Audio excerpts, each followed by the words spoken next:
Hola, ¿cómo están? Bienvenidas, bienvenidos a CNN Prime. Hoy nos va a acompañar el arzobispo de Santiago, Fernando Chomalí. Temas como las indicaciones a la ley de migración, esta obligación de denuncia cuando requiera los organismos controladores o de migración datos, priorizar o no a los chilenos por sobre los migrantes irregulares, qué pasa con esta mega reforma, también el ambiente de polarización y más. Lo vamos a conversar en Agenda Abierta con el arzobispo de Santiago, en una jornada que tiene muchas noticias que ustedes deben conocer y que les presentamos en estos titulares. Un respaldo al ministro del Interior, Claudio Alvarado, y un revés del llamado segundo piso son las lecturas de analistas tras el cambio de gabinete hecho por el presidente José Antonio Kast. La oposición y el oficialismo coinciden en sostener que la seguridad seguirá siendo tema clave, especialmente por el rol que deberá tomar el nuevo titular de la cartera, Martín Arroyo. La Cámara de Diputados aprobó el corazón del plan de reconstrucción y la discusión va a continuar ahora en el Senado. Algunos artículos de la iniciativa fueron rechazados, entre ellos la eliminación de la franquicia Sense. El gobierno anunció que recurrirá al Tribunal Constitucional debido a que los diputados incluyeron la Sala Cuna Universal. En prisión preventiva quedó el padre de la niña de 2 años que murió al caer de un piso 11 en Las Condes. La Corte de Apelaciones cambió la imputación a homicidio por omisión tras considerar los riesgos a los que fue expuesta la menor, como la falla de mallas de seguridad en algunas ventanas y el estado etílico del hombre. Estados Unidos acusó al expresidente de Cuba o al exmandatario de Cuba, Raúl Castro, de conspiración para matar a ciudadanos estadounidenses, destrucción de aeronaves y asesinato. Los cargos en contra del exdictador provienen de la caída en 1996 de 2 aviones civiles pertenecientes a la Organización de Exiliados Cubano-Estadounidenses, Hermanos al Rescate. Todo esto y mucho más, aquí comienza CNN Prime.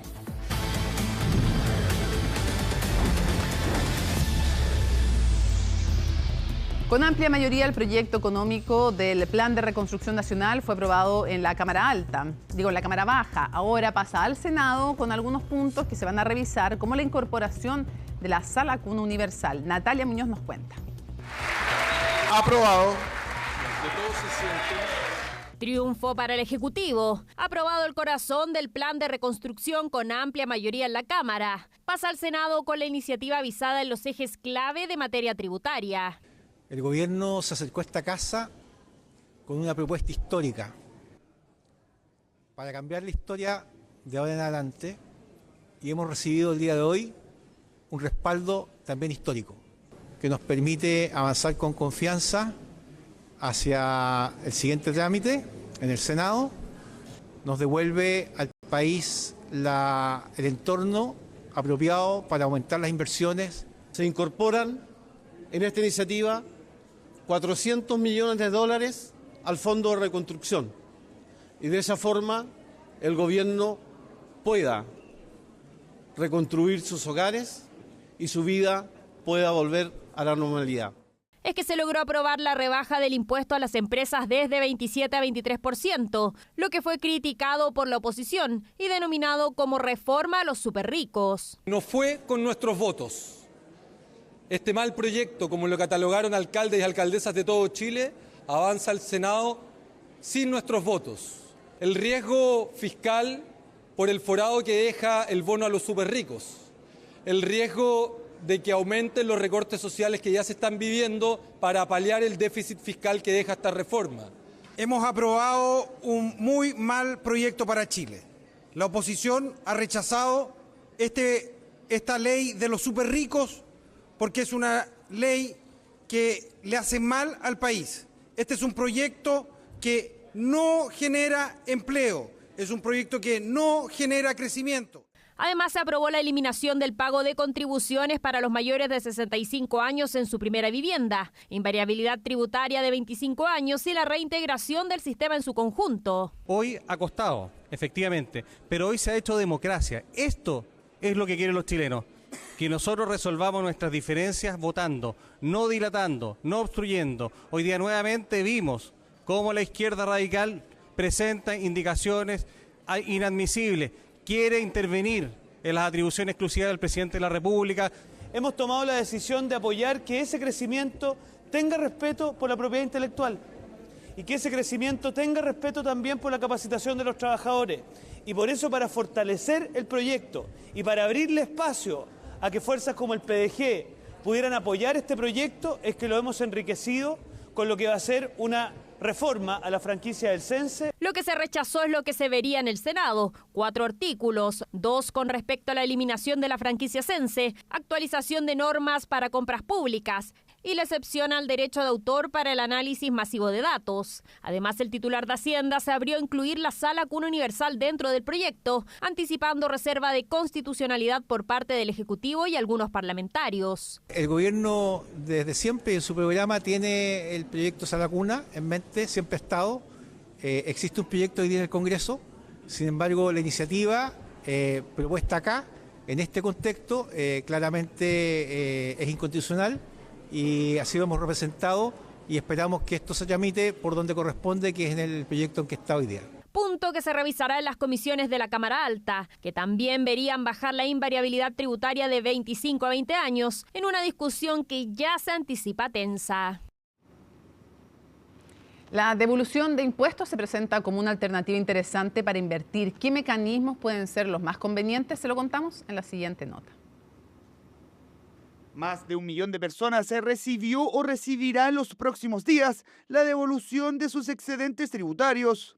Operación Renta 2026, que según datos de la Tesorería General de la República, significó la entrega de en promedio 500.000 pesos por contribuyente. ¿Y qué se puede hacer con ese dinero extra?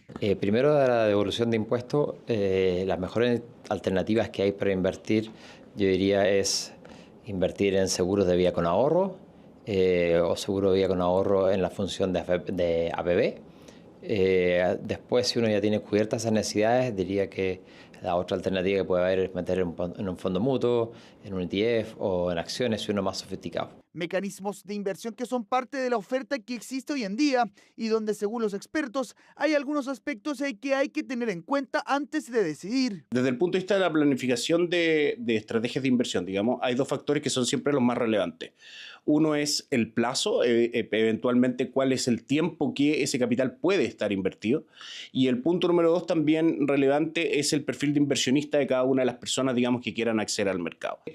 Hay 2 variables que hay que cubrir. Lo primero es estar eventualmente en instrumentos que tengan una buena perspectiva en cuanto a rendimiento, pero también que la estrategia de inversión encaje un poco con lo que busca, digamos, el inversionista, que en el fondo sea un apoyo en su vida y no otro problema que tenga que estar monitoreando. Y también conocer los beneficios que tiene uno u otro mecanismo de inversión, como por ejemplo el aporte previsional voluntario o APB. Bueno, primero que todo, el APB es un mecanismo que nos ayuda a nuestra pensión en el futuro, pero también en momentos de estrechez económica uno puede optar a retirarlo.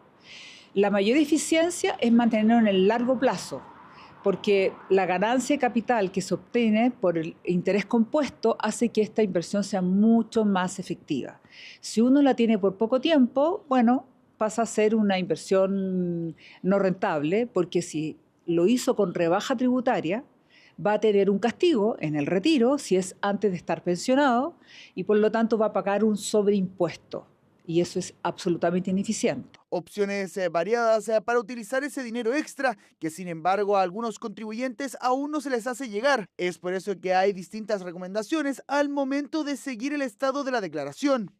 Allí lo que es importante primeramente es verificar si la devolución o la declaración presentada fue aceptada por el Servicio de Impuestos Internos, porque si hay una diferencia en la información que se presentó con respecto a la que cuenta el servicio en sus bases por los retenedores, entonces no se va a producir esa devolución, sino hasta que se levanten las observaciones. Ya, o sea, cualquier persona puede entrar a su página, a la página del Servicio de Impuestos Internos y poder verificar el estatus de su declaración, pero si no ha recibido la devolución de impuestos, ya sé, el 10 de junio es momento de ver y hacerse cargo de ese tema. Seguro de vida con ahorro, APB y otros mecanismos. Todo para sacar el mayor provecho a una operación renta que sigue su curso y que puede ser la oportunidad perfecta para comenzar a invertir.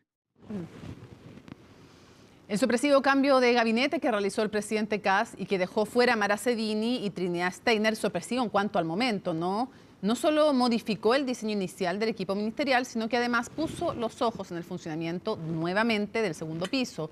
Con los nuevos roles de Claudio Alvarado y Martín Arrau, diversas son las evaluaciones de cómo llegar al mandatario su primera cuenta pública ante el Congreso. En su informe, Sebastián Riz nos cuenta más. No esperaba hacer este cambio de gabinete. No era lo que tenía pensado para esta etapa de gobierno. Una decisión que para muchos fue sorpresiva, sobre todo por el momento en que se dio, a solo días de la cuenta pública del presidente. Lo cierto es que un cambio de gabinete era un rumor que corría por los pasillos de la Moneda hace semanas y que finalmente se concretó este martes. Se trata del ajuste ministerial más prematuro desde el retorno a la democracia. Agradecerle a un amigo de muchos años por estos meses como jefe de gabinete y por asumir también un desafío que no es menor. Y llegó el momento de hacer un cambio en la forma y en el fondo de cómo nuestro gobierno va a comunicar. Mirándolo a la cara, el mandatario encomendó un desafío a Ludi Claudio Alvarado, quien quedó a cargo de Interior y de la Secretaría General de Gobierno. ¿Hay alguna autocrítica de su parte, exministra? Un análisis que por lo menos Mara Cedini no hizo frente a las cámaras tras ser sacada de la vocería de gobierno luego de sucesivos errores y cuestionamientos, dando paso en su cargo al ahora biministro Alvarado, quien toma un nuevo aire dentro del Ejecutivo. Este peso pesado de Alvarado se va a traducir por las dos lógicas de las carteras que tiene en quien coordine internamente, que es lo que él ya hacía como jefe de gabinete, como ministro del Interior, pero también en la cara externa del gobierno. Alvarado viene a cumplir una doble función. Por un lado, a asomar, digamos, con mayor peso de lo que visiblemente podía asomar el segundo piso, pero por otro lado también a funcionar como un cortafuego de cara a las críticas que puedan llegar desde el legislativo o desde elementos partidistas respecto del segundo piso. Una decisión que según expertos sería para encapsular al segundo piso de la Moneda. Nombres como Cristian Valenzuela o Alejandro Irarrázaval han causado controversia, incluso en el mismo oficialismo, por su injerencia en determinaciones de carácter político. Lo que hace es focalizar el segundo piso en el grupo de asesores y diferencia claramente lo que es el comité político, que es el ministro de Interior como jefe de gabinete, como primo inter pares dentro del gobierno, la SECPRES con José García Rominot, y de ahí la vocería. Ya lo había dicho hace un tiempo atrás el presidente que quien mandaba en términos políticos era el ministro de Interior, Alvarado. Lo que pasa ayer me da la impresión que ratifica y le da mucha más fuerza precisamente a ese mandato. Ahora este primer ajuste de CAS no solo afirma el papel de Claudio Alvarado, sino que también muestra a otro hombre fuerte en seguridad pública como es Martín Arrau. Y en paralelo pone en duda el diseño inicial del gabinete, el que apostaba por más técnicos por sobre políticos. Es muy complejo cuando te llega 17 ministros y ministras que vienen del mundo de la empresa o de la academia. Es muy difícil meterlos en el código de cómo hay que entenderse con los partidos y cómo hay que entenderse con los parlamentarios. Piñera 1 tenía 8 ministros militantes, los otros 14 eran independientes. A los 6 meses empezó a sacar gente del Parlamento. Así que en una de esas tenemos versión 2. Y es que a diferencia de Cedini y Steinert, que no tenían militancia partidaria, Arrau y Alvarado son del Partido Republicano y de la UDI respectivamente. Un rebaraje de las colectividades en puestos importantes que para una figura de Chile Vamos no significa precisamente una derrota del diseño inicial. Hay un empate que además es bien consecuente en torno a lo que siempre señaló el presidente Kast en su campaña, que eran ir eliminando ministerios o ministros. Yo creo que es un diseño que él sigue creyendo que es el correcto, por eso hace ajustes y no cambio de gabinete, no incorpora a nadie de afuera de su propio gabinete, sino que más bien redistribuye piezas o fusiona. Un primer cambio de gabinete que reordenó las fuerzas en el gobierno y que potenció a ciertos nombres mientras que otros se vieron debilitados. En un hito que algunos parlamentarios han catalogado como el fin del proceso de instalación del gobierno de José Antonio Kast. Varias reacciones generó la llegada de Martín Arrau al Ministerio de Seguridad luego de la criticada gestión de Trinidad Steiner. En la oposición cuestionaron su falta de experiencia en la materia, mientras que en el oficialismo valoraron la decisión del presidente José Antonio Kast de ponerlo a la cabeza de una de sus carteras clave. Los detalles con Francisca Cárdenas. Vamos a trabajar con todas nuestras fuerzas para defender ese derecho humano a la seguridad. Arribo de Martín Arrau a uno de los ministerios más importantes del gabinete, el de Seguridad Pública. El secretario de Estado tuvo que decirle adiós a la cartera que encabezó durante 69 días, la de Obras Públicas, para asumir en un área especialmente sensible para las promesas de campaña del presidente José Antonio Kast, donde hasta ayer estaba Trinidad Steiner. El presidente me ha encargado esta misión, en la cual, por supuesto, pondremos todas nuestras humildes capacidades de organización, experiencia política, conocimiento territorial, y desde hoy día esa será mi única y exclusiva misión. La llegada de Arrau se dio tras el sorpresivo cambio de gabinete, donde se concretó la salida de Steiner, no solo por críticas a su desempeño, inexperiencia política y falta de conexión con el Congreso, sino que también por los cuestionamientos que abrió la desvinculación de la ex jefa de inteligencia de la PDI, Consuelo Peña, y las dudas sobre la injerencia que podría haber tenido en esa decisión. Acéptase, a contar de esta fecha, las renuncias presentadas por los ministros de Estado en las carteras que se indican. Doña María Trinidad Steiner Herrera. Salida además a puertas de un fallo que se espera de la Contraloría por el oficio que envió al director de la PDI pidiendo información sobre funcionarios de la Brigada Antinarcóticos de Tarapacá relacionados a su ex trabajo como fiscal en esa región. A eso se sumaron las críticas por afirmar que no sabía que debía tener un plan de seguridad concreto. El trabajo del gobierno no se termina en un cambio de gabinete y hoy día sigue con más fuerza. Porque algunas cosas que pueden doler, algunas cosas que uno no espera, en ocasiones fortalecen. Ahora todos los ojos están puestos sobre Arrau, quien sí tiene algo que no tenía la ex ministra, es experiencia política. Fue intendente de Ñuble en el segundo gobierno de Sebastián Piñera, entre otros cargos. También estuvo en la Convención Constitucional, militó en la UDI y luego pasó al Partido Republicano. Es una buena elección y lo importante es que sigamos adelante dado que estamos en un gobierno de emergencia y eso es uno de los grandes compromisos que tiene el presidente de la República en términos de desarrollo económico y el tema de seguridad y gobernabilidad. La mejor impresión del ministro Arrau, también de los cambios que se han hecho en la vocería y en el Ministerio de Obras Públicas. Cada vez que asume un ministro, el presidente tiene la renuncia de ese ministro en su escritorio y es libre de hacerla efectiva cuando así lo desee. El ministro Arrau es de confianza del presidente Kast y se hizo cercano a él tras hacerse cargo de la campaña de la segunda vuelta presidencial. Sin embargo, hay quienes critican que no tenga experiencia en seguridad. Bueno, evidentemente que no tiene las capacidades ni los conocimientos técnicos en materia de seguridad. Es un buen gestionador, es un buen profesional, serio, pero no basta con eso. Acá se trata de la principal promesa del gobierno de Kast, la seguridad. La responsabilidad en todo caso viene del técnico. Cuando alguien te saca a los 10 minutos un jugador de fútbol, uno preguntará al técnico por qué lo puso. Y ahí también eso lo enlazamos con el nuevo ministro. Le deseamos lo mejor, creemos que conoce el ámbito público, no conoce los temas de seguridad, él es ingeniero, vamos a estar atentos. Entendemos que esta fue una nueva improvisación, esperemos que esta vez resulte. Críticas ante el primer cambio ministerial tras 69 días de gobierno, lo que dejó fuera también a la ex vocera Mara Cedini. Un ajuste esperado por muchos, pero sorpresivo, porque se estimaba que fuese después del 1 de junio, cuando Kast se presente ante el Congreso con su actual elenco de ministros.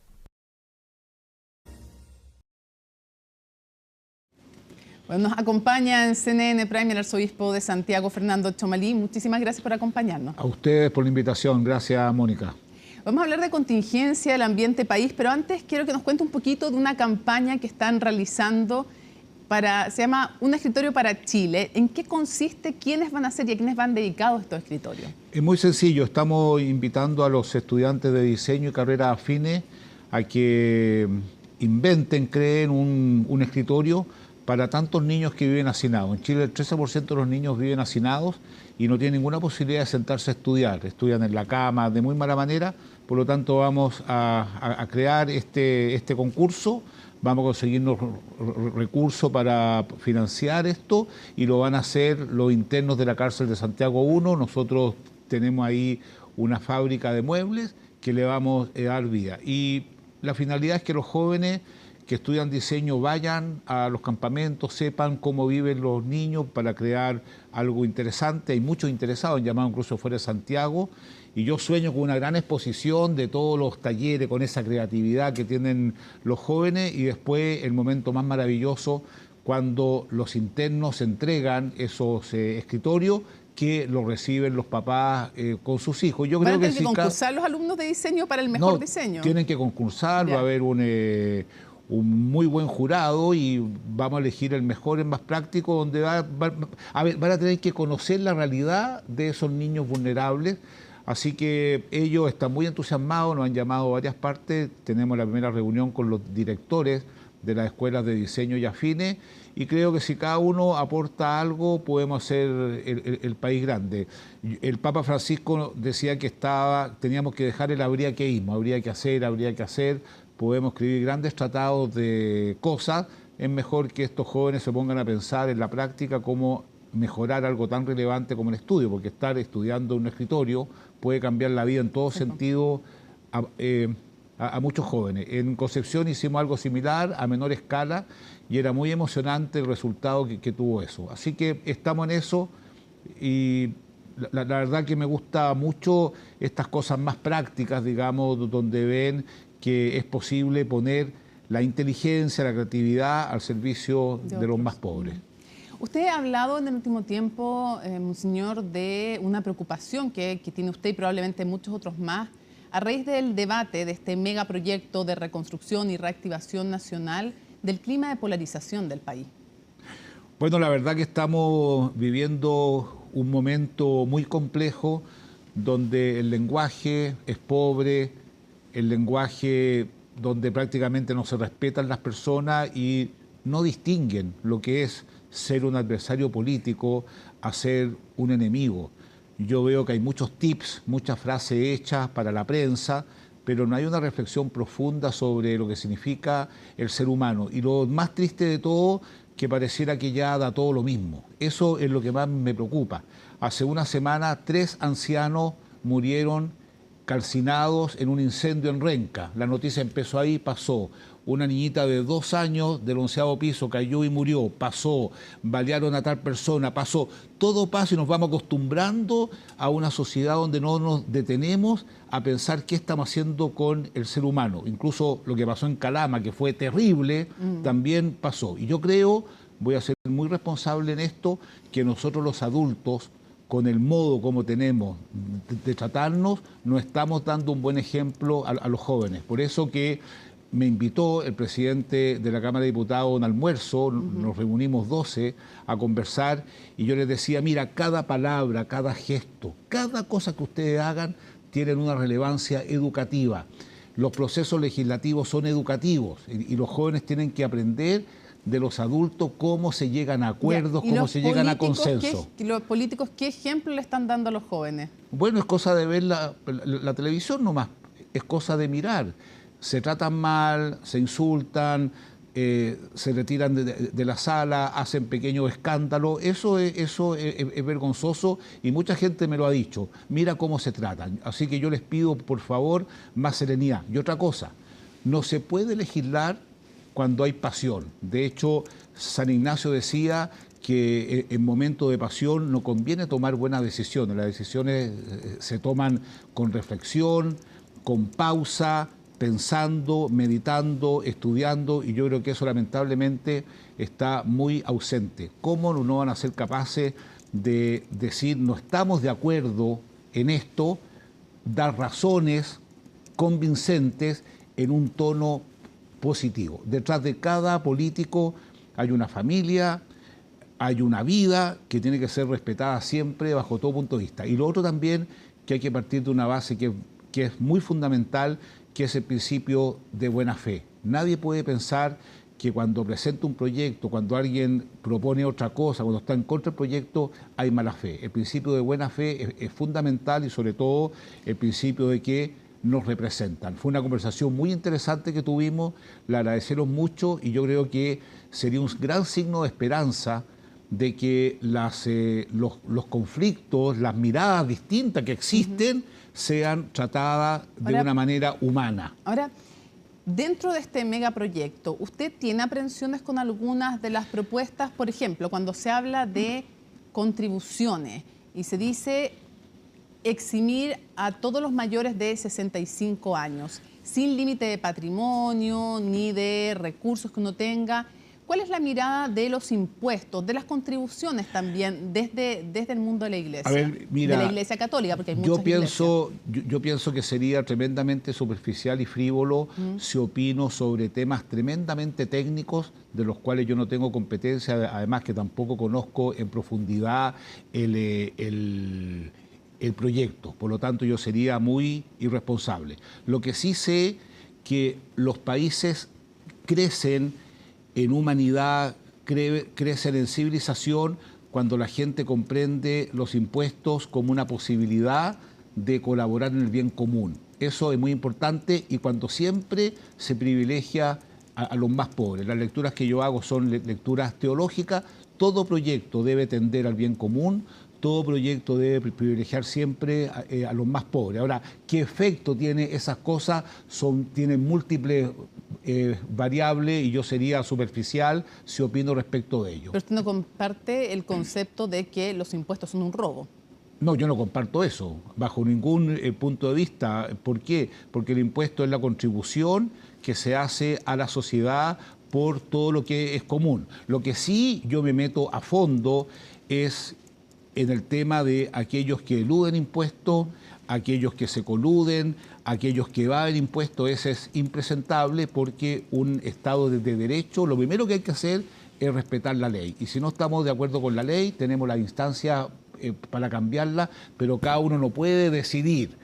A mí no me gusta esto, yo no lo hago. Así que a mí no me gusta este impuesto, no lo pago. Absolutamente no, eso no se puede hacer. ¿Y para qué eso le diría a los que se declaran católicos, que ven en usted un pastor de la iglesia a la cual adscriben y que eluden impuestos, que no pagan, teniendo en el fondo y teniendo además muchas veces muchos recursos?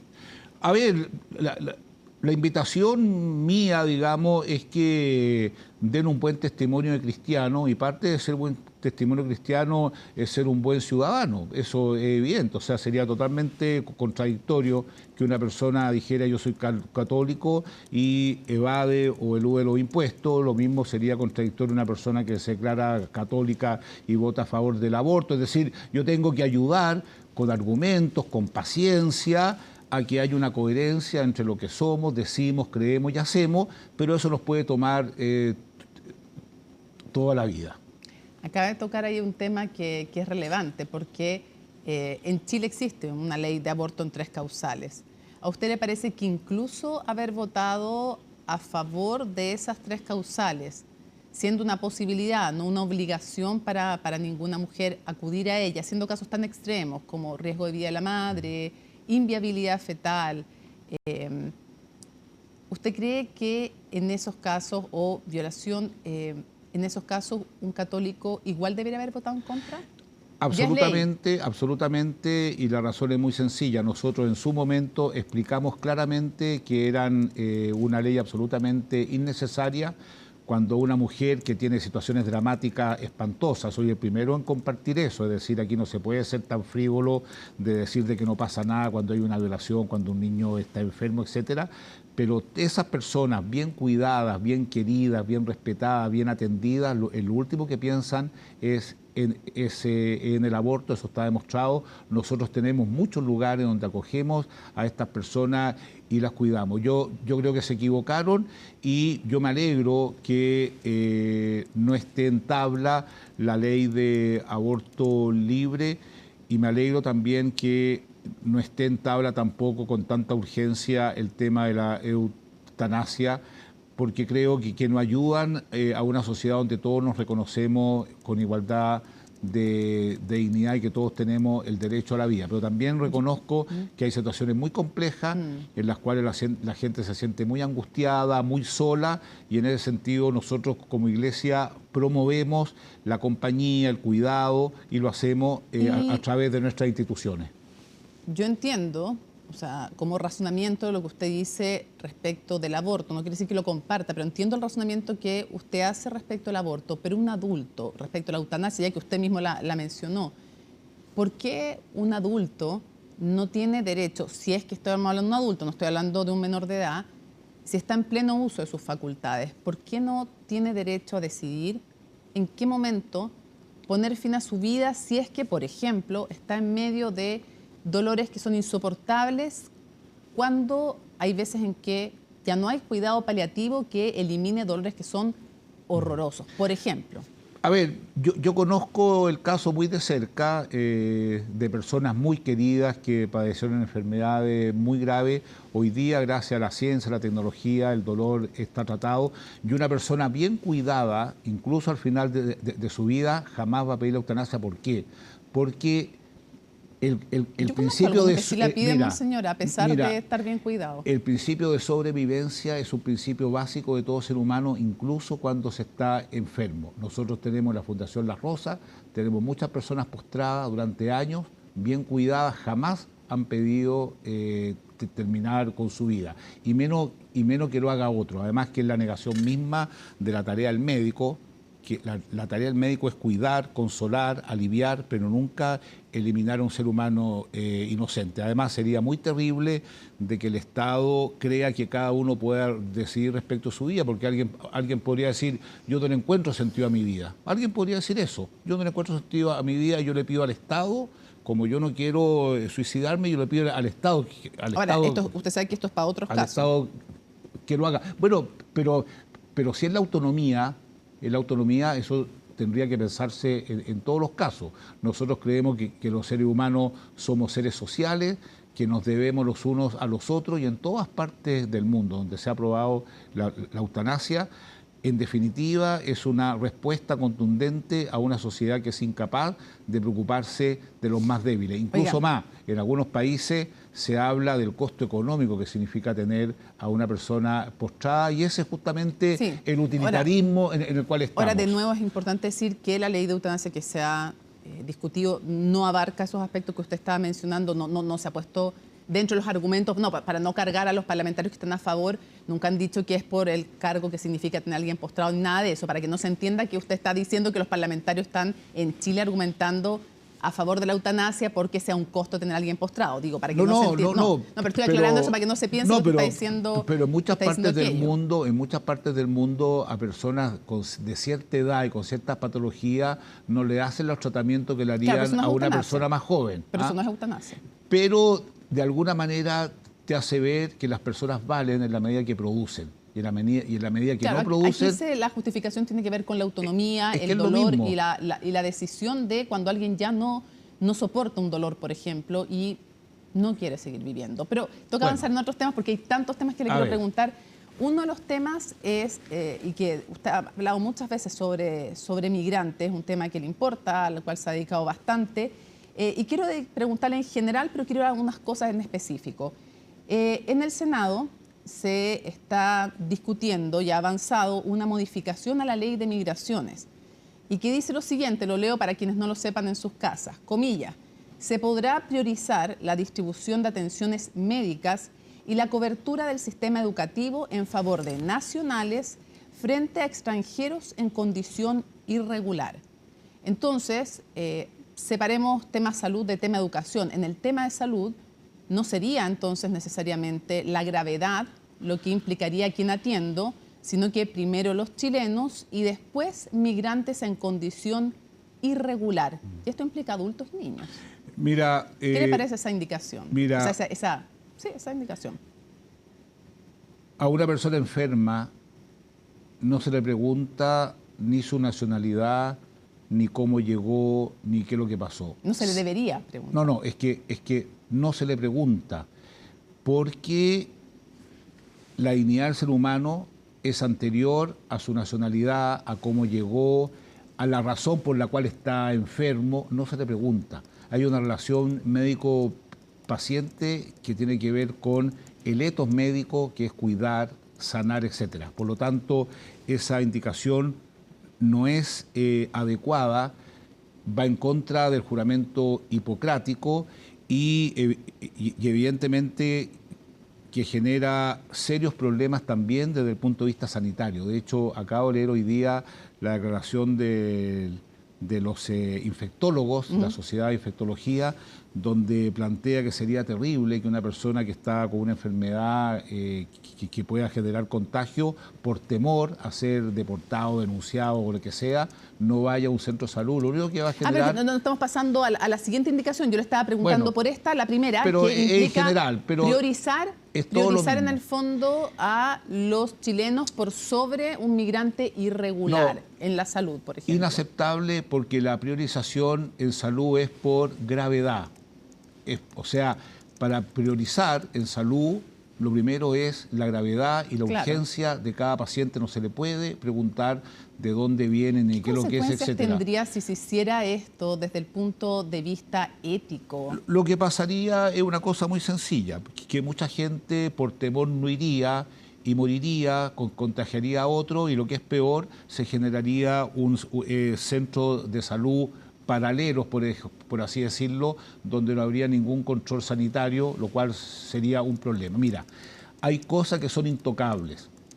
Intocable es que una persona enferma tiene el deber de hacerse curar y el derecho de ser curado. Eso es intocable, no se le pregunta quién es ni nada. Ni dónde viene, ni la situación migratoria. Nada. Porque ¿Y usted ahí... qué responde cuando quienes apoyan esta indicación, por ejemplo, dicen, pero es que los chilenos están aburridos de que los consultorios, para después preguntarle por salud, por educación, que los consultorios estén copados por migrantes? Bueno, podrían aburrirse también, entre comillas, y no se aburren, sino que se felicitan que la gran cantidad de médicos que hay en los CEFAM son todos extranjeros inmigrantes. Por lo tanto, tiene que haber una consecuencia ahí. ¿Hay algo de hipocresía en esto? O sea, no algo, mucha hipocresía.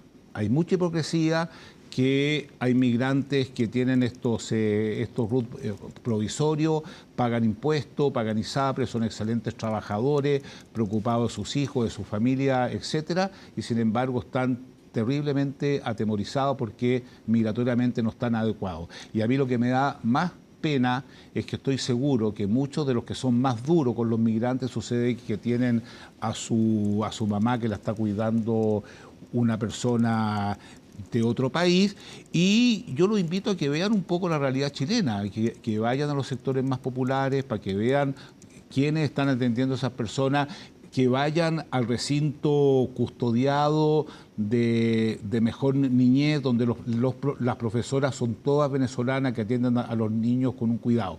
Yo creo que aquí lo que hay que hacer es sacar la pasión y mirar con mayor amplitud el gran aporte que han hecho.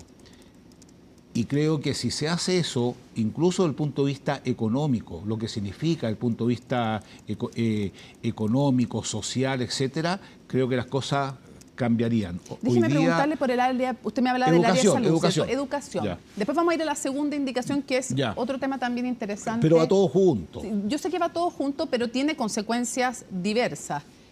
La segunda parte es en educación respecto de priorizar a chilenos por sobre migrantes irregulares. ¿Por qué?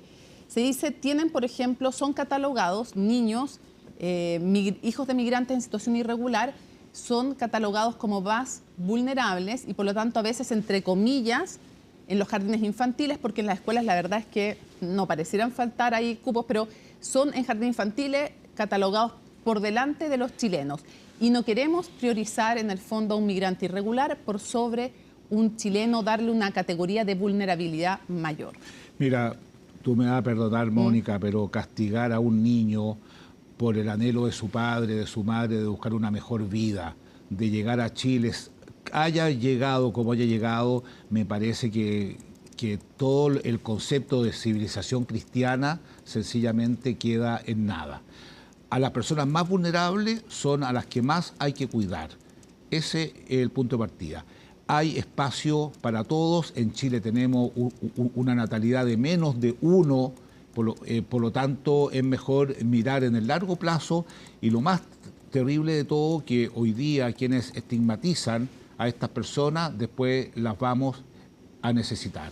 Otra cosa que quiero decir, hay colegios extraordinarios en Chile de la Sociedad de Instrucción Primaria, Colegio del Arzobispado, colegios gratuitos, donde si los migrantes dejan de ser alumnos, quedarían prácticamente vacíos. O son alumnos que quieren estudiar, que quieren salir adelante, ya están entrando a la universidad, por lo tanto nosotros en eso estamos muy firmes. Lo quiero llevar al otro artículo, porque esto era una modificación y esto, lo que le decía recién, esto de priorizar, y después viene este otro artículo de la Ley de Migración, que dice que todo órgano del Estado, institución, organismo previsional o de salud público-privado o establecimiento de salud público-privado estarán obligados a entregar a la Autoridad Administrativa Migratoria y Contralora los antecedentes que éstas requieran, incluidas domicilio, teléfono, contacto, correo y demás datos personales respecto de extranjeros que sean objeto de procedimientos migratorios en tramitación de conformidad a la ley presente. Indican que la información va a estar en reserva, que debe usarse exclusivamente para fines migratorios específicos, sin mal uso de esta información. El gobierno ha dicho que esto se respalda desde la perspectiva de ayudar a las expulsiones en trámites. Ahora, la ley dice procedimientos migratorios en tramitación, no dice solo expulsión, y que no va a haber un mal uso, que no es que tengan que acusar cada vez que llega un migrante, sino que responder a las peticiones de información de parte de la autoridad migratoria. A ver, en Chile rige un Estado de Derecho. En Chile rige un Estado de Derecho donde hay personas que tienen la tarea de perseguir a aquellas personas que han cometido delitos, que han cometido faltas, etcétera. Pero no le pidan eso a los médicos. No le pidan eso a los médicos. Lo único que van a lograr es que las personas... Y a los profesores. No le pidan eso, ni a los médicos, ni a los profesores. Lo único que van a lograr es que los niños no van a ir a clase, más vulnerabilidad. Lo único que van a lograr es que la gente no se vaya a atender. Y yo le pediría lo siguiente a esas personas. ¿Qué pasaría si ellos están en el extranjero? Porque nadie está libre de emigrar un día y le hacen esa discriminación fuera del país. Serían los primeros en alegar. Los seres humanos tenemos una dignidad antes de ser católico, ateo, musulmán, judío, lo que sea. Antes de ser todo eso tenemos una dignidad y esa dignidad tiene que ser respetada en temas tan sensibles como es la salud y la educación, que por lo demás es un derecho. Usted anunciaba que veía un riesgo, además incluso sanitario. Claro que sí, lógico. Porque imagínate que una persona que tiene una infección de transmisión sexual y no va al consultorio, una persona que podría contagiar a mucha otra gente porque sabe que si va a ser deportada, o una persona que tiene tuberculosis, o una persona que le da miedo ir a vacunarse, por ejemplo. Es decir, genera muchos problemas, pero el tema de fondo no es una razón utilitaria, es mucho más profundo. Los seres humanos nos reconocemos desde la perspectiva mía como hijos de Dios o no, y cómo queremos que nos traten a nosotros el día de mañana cuando estemos fuera en un estado de necesidad. Jamás he conocido a alguien, sobre todo los que han llegado a Chile, que llegaron porque querían. Es un estado de necesidad para darle mejor vida a ellos, a su familia, y creo que lo que corresponde es a esas personas buenas, honestas, trabajadoras, que nos están ayudando mucho, darle el espacio que se merecen. ¿Qué le diría usted al presidente respecto de esta indicación? Mira, yo no soy nadie para andar dándole consejo al presidente, y menos por la televisión, y a nadie. Yo solamente estoy acá exponiendo lo que la Iglesia ha pensado desde siempre. Si él o cualquier persona me llama y de manera privada quiere un parecer, un consejo, yo se lo voy a dar. Oigamos, como lo hice en este almuerzo que tuve con los diputados, pero yo no tengo ínfulas, digamos, de ser el que va a decidir respecto a las políticas públicas, porque es tarea de ellos. Yo tengo otra tarea. Yo sé que son, y lo sé por experiencia propia, son caminos separados, son realidades separadas, pero usted comparte la preocupación en este tema con su hermana, que es ministra de Salud, Maichu Malí, que también se pronunció sobre este tema. ¿Cómo vio usted el pronunciamiento de ella? Es que pregúntele a ella, yo no soy comentarista de los ministros. No, sí, yo sé que no es comentarista de los ministros. Es que aunque sea mi hermana, yo no soy comentarista de los ministros. Ella hizo unas declaraciones, tiene que responder respecto de ella, y y se acabó, y el vínculo que yo tengo con ella es que es mi hermana y punto. Es el vínculo que tengo con ella, y hay que preguntarle a los ciudadanos, y en último término hay que preguntarle al presidente de cuál depende los ministros, pero yo por usted sabe que es pronunciarme... popular, usted sabe que es bien popular en general estas medidas de dureza contra la migración. Es muy lamentable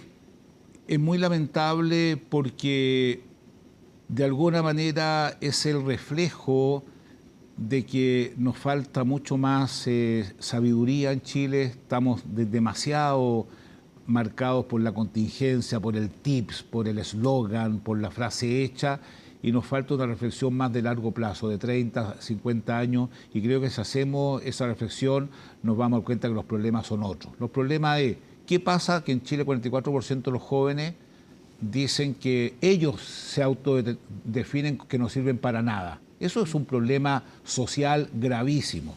75% de los jóvenes se sienten solos, los ancianos se sienten solos, no hay esperanza. Esos son temas de fondo. Y la tarea mía es decirle a esos jóvenes, oye, ustedes son extraordinarios, ustedes tienen unas alas maravillosas, que nadie se las robe, que nadie les impida volar. Ustedes están llamados a transformar el mundo antes que los transformen, ustedes están llamados a ser originales, no fotocopia. Ese es el trabajo mío frente a un descalabro muy, muy profundo donde no hay esperanza. Y todas estas cosas son consecuencia de eso. Y uno lamentablemente uno se aferra a tips, por así decirlo, pero una reflexión más profunda respecto de la salud, de la educación, de la migración, del modelo económico, es lo que nos falta en Chile. Y no lo tenemos, y yo quisiera desde la Universidad Católica ir impulsando estos temas que son los que nos van a definir de aquí a 50 años más. El obispo de Arica habló sobre estos temas de migración, sobre estas indicaciones y otros temas más, si se expulsaban o no se expulsaban a los 300.000 migrantes irregulares y otros temas más. Y él hablaba de la ética del miedo, que no ganara en el país una ética del miedo, que a él le hacía pensar en la Alemania del 36, que hace pensar a los migrantes como el enemigo y como un problema, y que termina deshumanizándonos. Yo recibo muchos email de migrantes, muchos conversan conmigo en las parroquias, están muy angustiados, están muy desesperados, y yo un llamado que haría es a agilizar los procesos que son tremendamente lentos, y sobre todo a tener una mirada más propositiva respecto de la gran mayoría que hace un bien enorme en el país, un bien enorme que lo necesitamos, y yo aprovecho de decirle aquí a ellos que los estimo, los queremos mucho, les estamos agradecidos. De hecho, cuando mi padre estuvo enfermo, quienes lo cuidaron durante mucho tiempo fueron extranjeros, el médico de la penitenciaría es extranjero, las profesoras en el centro de Tiltil son extranjeras, los alcaldes saben que todo lo que tienen en CEFAM, etcétera, son extranjeros, por lo tanto, una mirada un poquito más amplia no hace falta. Nos van a quedar muchos temas en el tintero, conversemos en otra ocasión, pero vuelva feliz. Pero dos cosas breves para cerrar. Una de presente o de presente pasado y otra de futuro. La de presente, ha vuelto de nuevo la discusión sobre indultar o no, conmutar la pena o no a presos que han cometido delitos contra los derechos humanos y que están en malas condiciones de salud. Y usted sabe que ese es un motivo de profundas diferencias porque han cometido los delitos más graves según el ordenamiento jurídico internacional. ¿Cuál es su postura? A ver, mi postura es un respeto, un cariño, una solidaridad enorme a las personas que sufrieron esos delitos de lesa humanidad, a los familiares, a quien yo admiro, que lo siguen buscando. Mi postura es que el plan de búsqueda debe seguir sí o sí, porque fueron delitos realizados por el Estado, y al Estado le corresponde buscar a esas personas para que se le dé una cristiana sepultura, saber lo que pasó con ellos. Pero por otro lado, una persona que está presa tiene la dignidad de ser humano, y por lo tanto me parece que pueden haber fórmulas que no habiendo indulto, sí otras alternativas pueden llevar a que puedan terminar sus condenas de otra manera junto a los familiares. ¿Y por qué digo eso? Porque el Estado no está cumpliendo con las condiciones carcelarias que implique, digamos, un respeto a su dignidad. Es decir, le están pagando con la misma moneda que ellos hicieron daño, y ese es un problema. Y los países creen en humanidad cuando son capaces de introducir conceptos como clemencia. Sobre todo a pesar de que sean violaciones a los derechos humanos. A las personas que están gravemente enfermas, a las personas que están demente, testificadas por médicos, que terminen sus días privados de libertad, porque la privación de libertad lo que intenta es evitar que se repitan los hechos, y los familiares tienen todo el derecho de cuidarlos. ¿Y sabes por qué? Porque un padre, a pesar de que haya sido un violador de derechos humanos, es un padre, es un esposo, y un hijo siempre va a ser un hijo que va a querer a su padre y va a tener el derecho. Y de hecho nosotros ofrecimos públicamente, cuando fui a la Cámara, al Senado, a hablar de estos temas, a la Comisión de Derechos, yo ofrecí la Fundación Las Rosas, donde podrían estar asegurados, pero mejor cuidado. Así que mi postura, indulto, pienso que no, pero sobre todo yo creo que es muy importante el trato que se le da a los familiares de detenidos desaparecidos. No sería justo revictimizarlos. El daño que se provocó fue enorme, las conozco muy de cerca, pero pienso que el concepto de clemencia para ciertos casos podría dar un respiro a una humanidad. ¿Con alguna condición, por ejemplo, que colaboren, algo así? Bueno, eso se ha estado planteando en todos los términos habido y por haber. Yo tuve varias reuniones con Jaime Gajardo al respecto, también me reuní con el actual subsecretario de Derechos Humanos, y siempre está esa posibilidad de que las personas puedan dar más información. Y acá hay que ponerse en el lugar del otro. Te van a buscar y desapareces. Eso yo creo que no admite análisis de la fragilidad de nuestra democracia. Y entre paréntesis, pienso que si hay algo que tenemos que hacer ahora nosotros es bajar el tono de la discusión, bajar el tono de la conversación, porque a veces cuando el tono sube mucho se realizan cosas que después estamos tremendamente arrepentidos y hacer un daño enorme. Ese es mi llamado. Solo unos segundos para cerrar, porque además sé que tiene otros compromisos.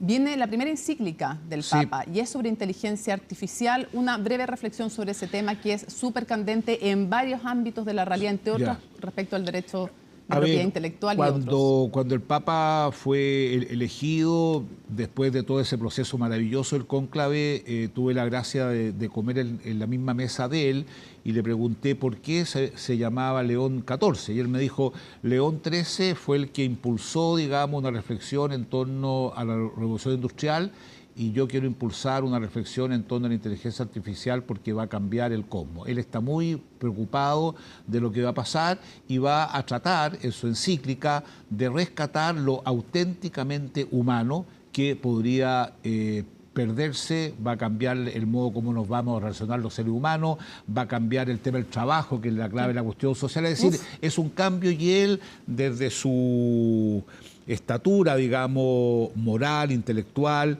la Iglesia es una institución que reflexiona mucho, que estudia mucho, quiere hacer una reflexión serena. Entre paréntesis, este tema, la Academia por la Vida, la estamos estudiando hace 10 años, la nanotecnología, la robótica, la inteligencia artificial, y hace un par de años han sacado muy buenas declaraciones el Dicasterio para la Fe sobre este tema que inquieta mucho, porque bien encausado puede hacer un bien enorme, mal encausado puede ser un daño enorme, y el daño más grande, sin lugar a duda, va a ser en las futuras generaciones, donde va a haber otra estructura social.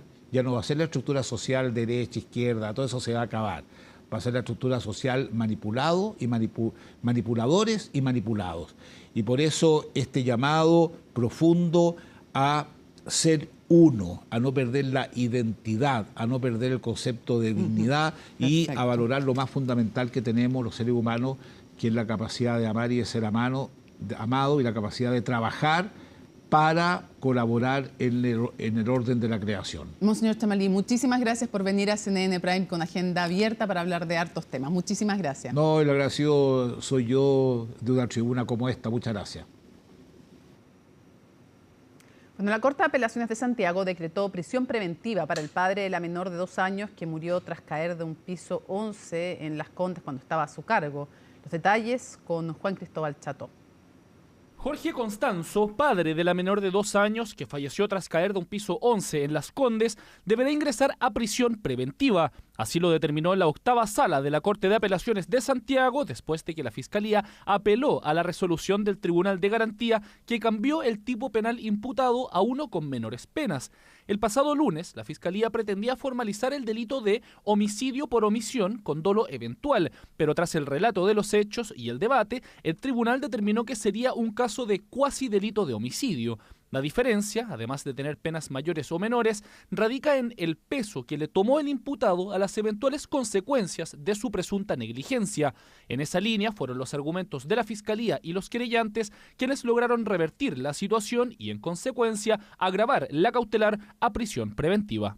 Él sabía de este riesgo. Él era un arquitecto. Vivía en un piso 11. Tenía a su cuidado durante 6 horas a una niña de 2 años, 6 meses. Una niña que no es independiente, que depende en el fondo, de un adulto. En este caso, él no solamente no pone la malla en la ventana, sino que la ventana queda abierta. ¿Qué es lo otro que también se le reprocha? El hecho de haber estado en evidente estado de ebriedad. Acá nosotros lo que logramos poder hacer entender a la Ilustrísima Corte de Apelaciones es que aquí existen elementos objetivos que dan cuenta de que el resultado, que es penoso, sumamente lamentable, se pudo evitar y el padre nunca tuvo ninguna intención de querer evitar ese daño. Los tribunales imparten derecho y no imparten justicia. Sin embargo, como abogado de la familia puedo indicar que acá se hizo justicia y además se aplicó el derecho. El voto de la Corte fue dividido de 2 contra 1, algo que ven como una buena señal desde la defensa, ya que no comparten la resolución de mayoría. Esto porque se daría una señal de que el debate sobre el tipo penal no estaría del todo zanjado. Establecer el dolo eventual, inferirlo sin mayor información, con diligencias preliminares, también resulta cuestionable. Nosotros estamos de acuerdo, digamos, con la jueza de garantía, que argumentó bien, y además acá también hay un ministro que está de acuerdo con nuestra posición. Por lo tanto, claramente es una cuestión que se va a discutir. Este caso conmocionó a la opinión pública y volvió a poner en la palestra el debate respecto a medidas que deben tomar padres y cuidadores a cargo de menores de edad. No solo la instalación de mallas de seguridad, sino el cómo se aborda de forma presente e integral el cuidado de los menores y su supervisión. En esa línea, este caso podría sentar un precedente judicial sobre la responsabilidad de estas personas. Sin embargo, eso dependerá del resultado del juicio. Yo diría que en general esta decisión, por supuesto, que refuerza el rol de protección que tienen que tener los padres en el cuidado de sus hijos, pero es posible que en el futuro estas decisiones puedan ser nuevamente controvertidas. La decisión final de si esto es efectivamente un hecho doloso o culposo se va a dar en el juicio oral, en que se discuta con mucho mayor antecedente lo que sucedió, pero preventivamente me parece que la decisión de la Corte de Apelaciones es correcta. La defensa de Jorge Constanzo solicitó que su prisión preventiva se cumpla en el Centro de Detención Preventiva Casablanca, lo cual está siendo evaluado. Por ahora, a la defensa le queda la posibilidad de presentar un recurso de amparo ante la Corte Suprema. Nadie puede negar los avances en conectividad que ha tenido nuestro país. Se han hecho grandes esfuerzos para que la infraestructura digital llegue hasta los lugares más remotos. Sin embargo, aún hay importantes desafíos en inclusión. ¿Qué falta? ¿Dónde poner el foco? Los detalles con María Luisa Carrión. Los últimos datos que tenemos a la mano hablan de que nuestro país superó los 10 millones de conexiones 5G. Si ya está la infraestructura, si las antenas cumplen su trabajo, ¿por qué aún hay personas en Chile que no se sienten conectados, excluidos de la conectividad? El habilitante de la conectividad ya se logró, técnicamente un 100%. El desafío es educacional. Y es educacional en todos los segmentos. Y no porque yo haya nacido no sé, en el año 2020, por así llamarlo, entonces yo soy nativo digital, como nos dicen muchas veces, el 2015 o el 2010, eso me significa que yo entienda cómo funciona la tecnología y que yo entienda cómo funciona una economía digital que no tiene nada que ver con la economía del siglo XX. Así, los desafíos son varios y para todos. La educación digital es el pilar que abre oportunidades. Esto es algo que han entendido las empresas de telecomunicaciones. El haber llegado a Juan Fernández, el llegar a Isla de Pascua, el llegar a comunas donde antes no tenían conectividad, para nosotros es un habilitador para que toda esa gente que pueda desde consumir un tutorial en YouTube o en la plataforma que desee para formarse, para educarse, hasta poder publicar lo que hace y tener una exposición que le permita acceder a oportunidades. Para nosotros la conectividad no es conectividad en sí mismo, sino es la generación de oportunidades de educación y oportunidades de desarrollo. Las cifras entregadas por la Subsecretaría de Telecomunicaciones dan cuenta del auge constante de la quinta generación. A comienzos de este año y en los últimos 12 meses había crecido más de 60%. La brecha digital y lograr una verdadera inclusión fueron temas de debate en un panel durante la entrega del último reporte de sostenibilidad de WOM. El foco está en que la infraestructura sea un habilitador para el desarrollo social y económico del país. De allí que haya importantes desafíos. Sin duda hay brechas todavía de última milla, territoriales, aunque cada vez Chile tiene una política de despliegue de infraestructura y conectividad bastante aventajada, tanto en la región y muy admirados también por otros países, pero tenemos también otras brechas y donde quizás hay que hacer todavía hincapié en incorporar mujeres al mundo de la digitalización. Además de realizar un acompañamiento efectivo y crítico en la incorporación de los niños al mundo digital. Otro desafío reconocido por todos y que también se abordó en el panel de conversación de WOM es la inclusión de las personas mayores, desde entregarles aparatos actualizados, incorporarlos a las dinámicas familiares y acompañarlos y educarlos para esta nueva dimensión. Hay una necesidad de un cambio cultural con respecto a las personas mayores, porque se piensa que a partir de una cierta edad, que tiende a coincidir con lo que dice el carnet de identidad, una persona puede retirarse a descansar cuando todavía puede que tenga 40 años por delante. Y eso no es sensato. Es interesante decir que aquí no se libra a nadie, que no es un grupo específico el que va a ser, al que se va a quedar atrás si es que no hacemos lo correcto, siendo que somos todos. Porque además los trabajos son cada vez más intergeneracionales, por lo que se hace cada vez más necesario que todos estemos viajando en el mismo bus con las mismas herramientas, para que la infraestructura como habilitador del desarrollo no quede como letra muerta y pueda impactar en la educación, la productividad y un sinfín de otros ámbitos necesarios para el país. Este 21, 22 y 23 de mayo se va a realizar en el Parque Estadio Nacional la cuarta edición de la Vendimia del Valle del Maipo, donde habrá más de 40 viñas y shows musicales. Les contamos más en esta nota. La fiesta del vino tendrá una nueva versión en la capital. Cuarta edición de la Vendimia del Valle del Maipo, que viene con varias novedades. Mira, nosotros en la política regional de turismo de la región metropolitana hemos definido que la primera misión que tenemos es ser la capital del vino y la montaña de toda América Latina. Ya en montaña estamos haciendo harto, pero en materia de vino no basta con tener buenos vinos. Hay que ponerlos en valor, hay que mostrarlos y hay que valorarlos. Esfuerzo de la Gobernación Regional de convertir a Santiago en la capital del vino y que en estas instancias busca seguir impulsando con 43 viñas diferentes, grandes, medianas y pequeñas. Santiago, que es una capital de país que está inserta en un valle vitivinícola, situación que no sé si se repite en otro lado. Entonces cualquier persona, ya sea santiaguino o chileno que viene a Santiago o extranjero que viene a conocernos, tiene desde la capital una oferta enorme a menos de una hora y media de Santiago para visitar, alojar, almorzar, degustar, conocer, etc. Lo más importante y lo más bonito es la cercanía que tenemos con nuestro cliente final, con nuestro público, con la persona que consume tus vinos. En términos de industria es muy enriquecedor poder participar en iguales condiciones con las grandes viñas medianas como es Viña Oxfeld y viñas más chiquititas que tienen proyectos familiares. Y otra de las novedades está el cambio de locación desde el Parque Padre Hurtado al Parque Estadio Nacional, que tendrá como ventaja, entre otros, su conexión con el transporte público. Sino que también quisimos acercar un poco la vendimia del Valle del Maipo a toda la gente. El Parque Padre Hurtado era un muy buen lugar, pero estaba lejos. Generalmente solo se podía llegar en auto. Y además habían dificultades con los vecinos. Bueno, en el Parque Estadio Nacional se puede llegar en metro, además de transporte público, y por supuesto también en vehículo particular.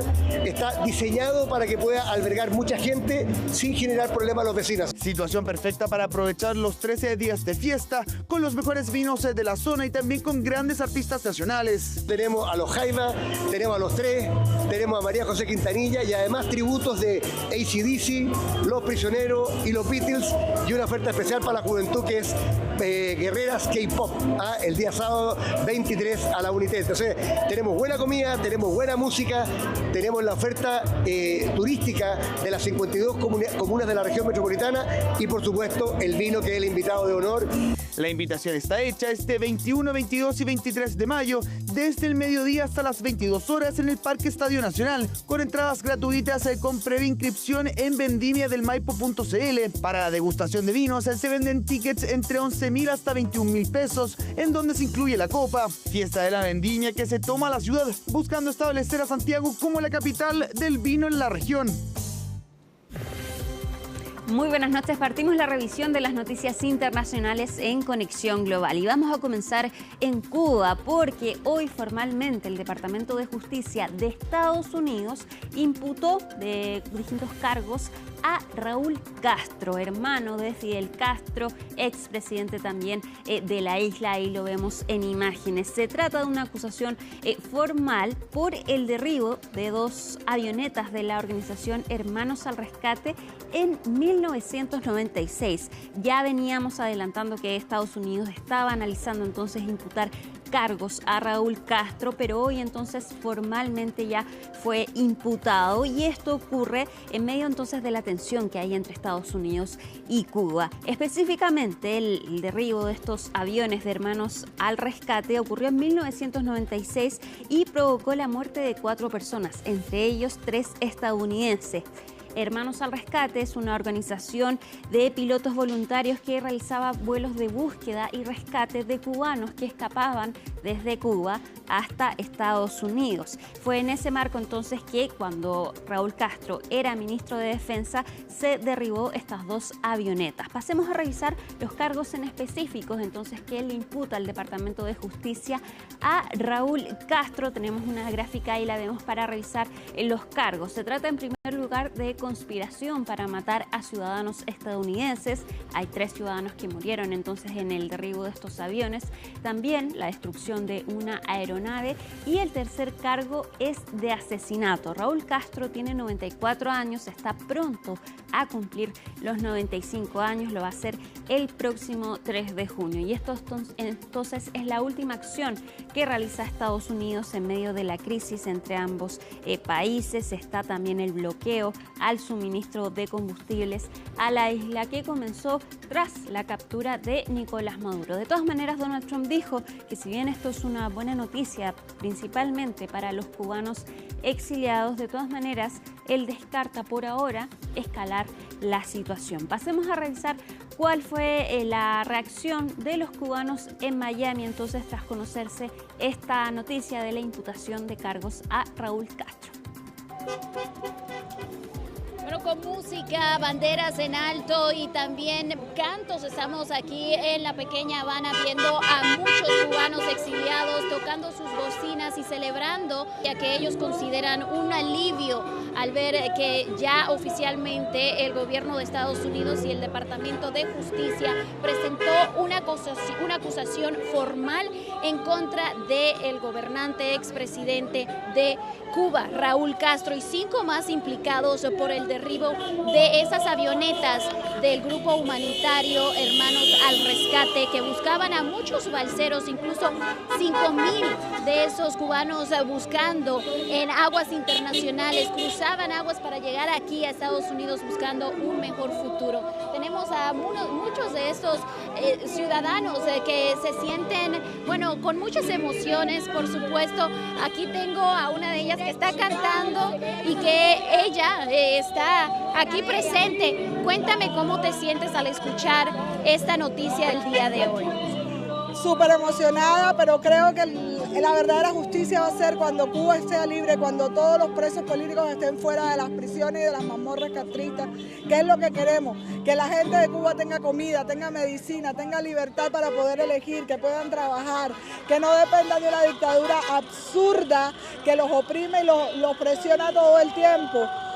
Y eso es lo que necesitamos, queremos libertad, no queremos...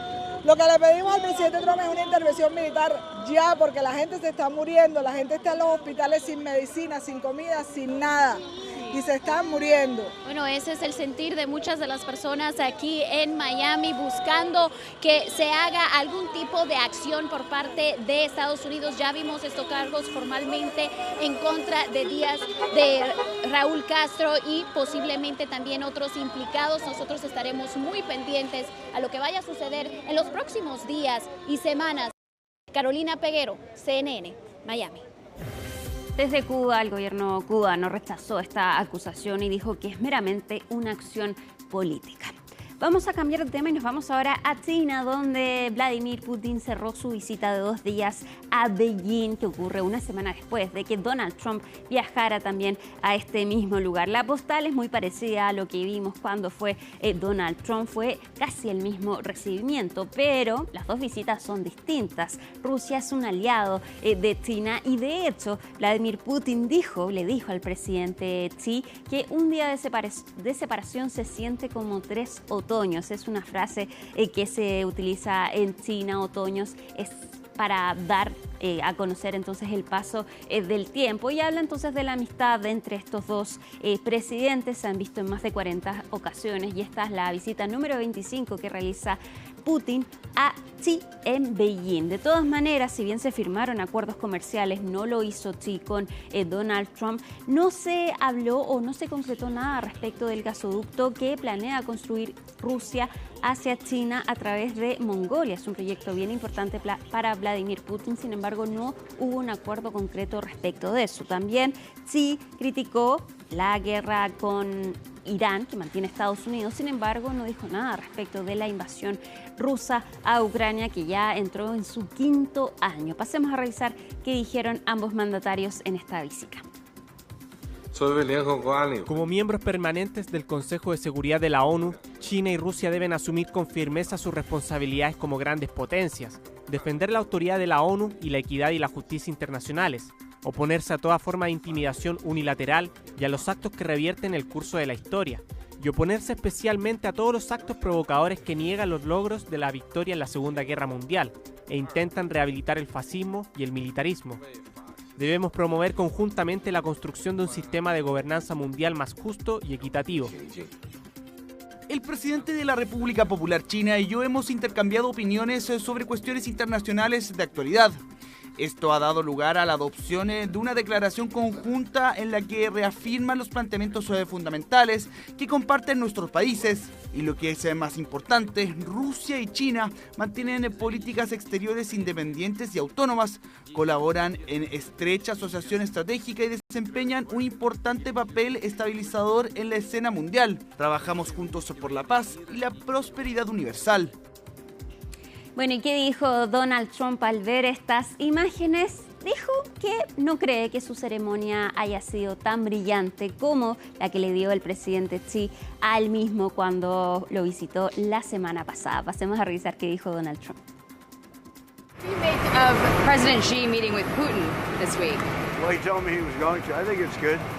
I get along with both of them, but I think it's good. I don't know if the ceremony was quite as brilliant as mine. I watched. I think we topped them. Nos vamos ahora a la República Democrática del Congo, donde se registró este brote de ébola. La Organización Mundial de la Salud está en alerta por la magnitud y la velocidad con que se está propagando este brote. Pasemos a revisar el informe de Laura Soto.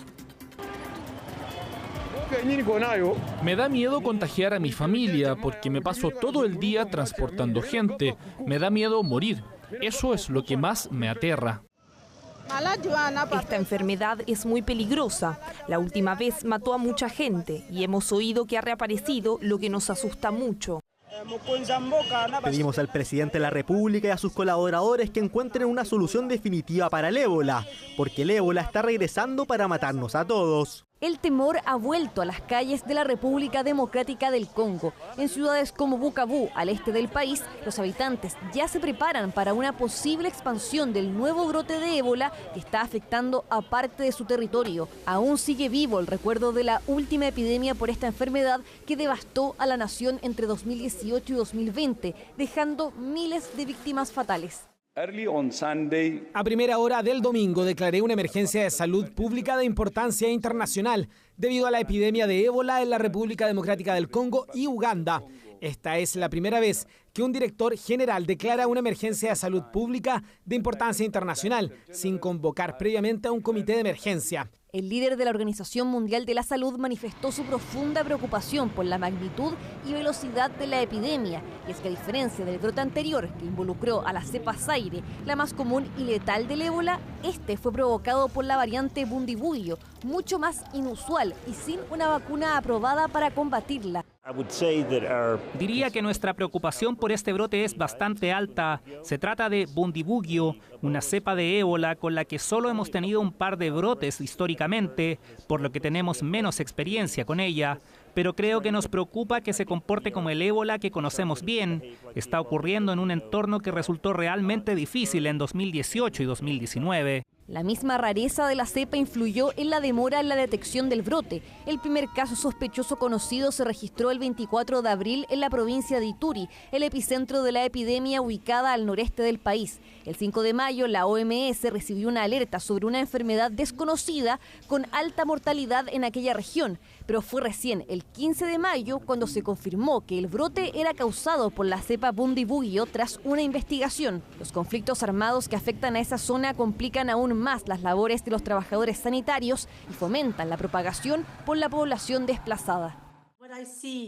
Lo que veo aquí sobre el terreno es gente extremadamente vulnerable, una población frágil, debilitada por años de conflicto comunitario. Pero también veo gente trabajando junta, a pesar de la gran incertidumbre sobre la magnitud y el alcance de este brote. Además de Ituri, también se han detectado casos en su provincia vecina, Kivu del Norte, y en la capital de Uganda, Kampala. Un médico misionero estadounidense dio positivo a la enfermedad en República Democrática del Congo, por lo que fue trasladado a Alemania a petición de Estados Unidos debido a su infraestructura médica avanzada y el menor tiempo de traslado. El país norteamericano activó una ley para limitar el ingreso de personas provenientes de la región afectada. But certainly am. I think that, it's been confined right now to Africa, but it's something that has had a breakout. Por ahora, el riesgo de propagación fuera de África es bajo para una enfermedad que con esta cepa específica registra una tasa de mortalidad del 25 al 40% según Médicos Sin Fronteras. Y antes de despedirme, los dejo invitados a que vean Conexión Global Prime a las 10 de la noche porque vamos a analizar la visita de Vladimir Putin a China y cómo se posiciona el gigante asiático en la diplomacia mundial. Que estén muy bien y al regreso vuelve Mónica Rincón. Chao.